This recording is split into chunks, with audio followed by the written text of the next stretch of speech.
পরম পূজ্যপাদ শ্রী আচার্যদেবের আশীর্বাদে এবং পূজনীয় অবিন্দাদার ঐশ্বিক প্রেরণায় অনুষ্ঠিত হতে চলেছে পরম প্রেমময় শ্রী ঠাকুর অনুকূল চন্দ্রের শুভ 138তম জন্ম মহোৎসব।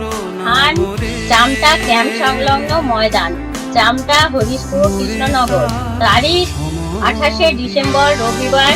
মহা মহোৎসবের পূর্ণ লগ্নে প্রত্যেকে সপরিবারে সক্রিয়ভাবে অংশগ্রহণ করে পরম পিতার আশীষ গ্রহণ করে ও চামটা সৎসঙ্গ কেন্দ্রের পক্ষ থেকে আপনাদের সকলকে সাদর আমন্ত্রণ জানাই।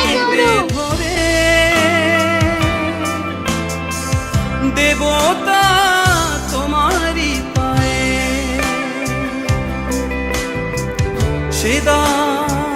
সদায় নিও যে প্রেরণা